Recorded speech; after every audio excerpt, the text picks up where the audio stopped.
He wandered through America like a ghost, without a home, without a purpose, without compassion. Tommy Lynn Sells is a man in whose eyes conscience had long died. He left behind not traces, but scars, on bodies, in families, in history. A drifter, a drug addict, a murderer. And yet his journey to hell didn't end when he spilled another's blood. It ended in a small town in Texas when a 10-year-old girl refused to die. Tommy was born on June 28, 1964, in Oak Park, Illinois. His life from the beginning did not promise light. He was one of 5 children in a family where love gave way to neglect. His mother, according to Tommy, led a disorderly lifestyle, and his father disappeared before he could speak. When Sells was 18 months old, his twin sister died of meningitis. Tommy was there, but he couldn't save her. They say that's when something inside him broke. At 6 years old, he started drinking alcohol. At 10, using drugs, and by 13, he became homeless. Raped by a family acquaintance in childhood, he never told anyone about it. The pain inside accumulated and eventually spilled out. He roamed the states, worked seasonally, spent the night under bridges and in trucks. His traces were lost and reappeared in police reports. Missing children, murdered women, families destroyed in their sleep. He didn't have one signature, only cruelty. December 29, 1999. Del Rio, Texas. In a rural house, the Harris family sheltered 10-year-old Crystal Surleys, a girl with a sweet smile and lively mind, best friend of their daughter Katie. Crystal came to visit for the holidays. Rest, laughter, evening conversations before bed. No one knew it would be a night she would never forget. Around 4 a.m., in absolute silence, an uninvited guest entered the house. Tommy Sells. He was furious. He was already familiar with the Harris family. He was irritated that Katie had told someone about his earlier attempt at violence on her. He came to shut her up. He approached Katie's bed and slit her throat in one motion. Crystal, lying nearby, woke up to the sound. She pretended to be asleep, but Sells noticed her. He plunged the knife into her neck. The girl stopped breathing. Her body went limp.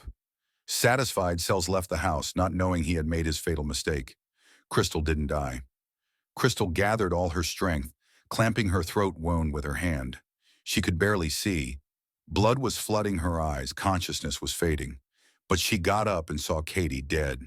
In panic and pain, barefoot, she walked almost a kilometer to the nearest house. A neighbor called an ambulance and the police. After emergency surgery, doctors said she survived a real miracle.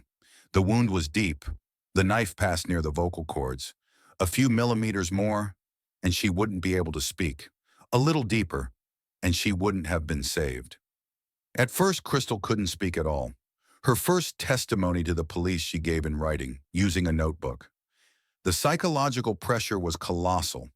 She was a child who became a witness and victim of cruelty that is incomprehensible even to adults. Her testimony became crucial. Despite serious injuries, Crystal remembered the killer's face. She described him in detail, and thanks to this, as well as earlier evidence, the police were able to track him down. Sells was arrested just a few days later, in another state when he was trying to flee. In his van, they found a knife, blood, clothes.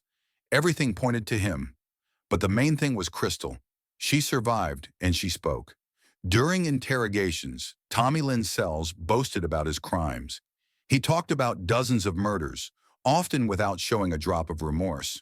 What was horror for others was entertainment for him, a way to vent his rage. Later, Crystal testified in court. Her testimony was calm, clear, without hysteria. The jury and jurors looked at her with reverence. Even defense lawyers couldn't hide their respect. Before them was a little girl who emerged from the darkness and illuminated it. In 2000, he was found guilty of murdering Katie Harris and attempting to kill Crystal. He was sentenced to death. On April 3, 2014, in a Texas state prison, Sells received a lethal injection. His last words were inaudible. He left behind a trail of blood and pain, but not without consequence. After that terrible December night in 1999, Crystal Surleys became more than just a survivor. She became the voice for those who couldn't speak, The girl whose neck was slit by a killer not only survived but also played a crucial role in capturing one of America's most brutal serial killers. Her path to healing was long and difficult, but she didn't break. After the trial, she returned to her home state of Wyoming. Her family shielded her from the press, from the noise, trying to return some semblance of normalcy to her.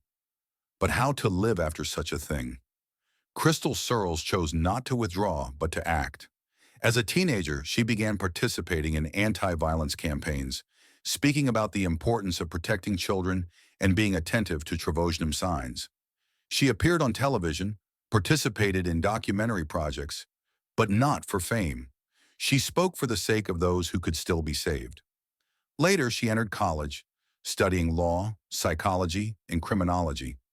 She dreamed of becoming an investigator or forensic consultant to help solve crimes and prevent them.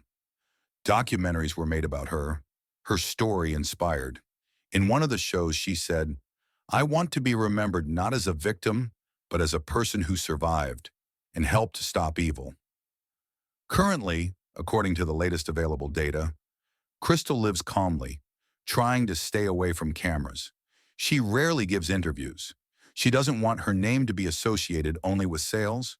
She wants it to mean strength, hope, life.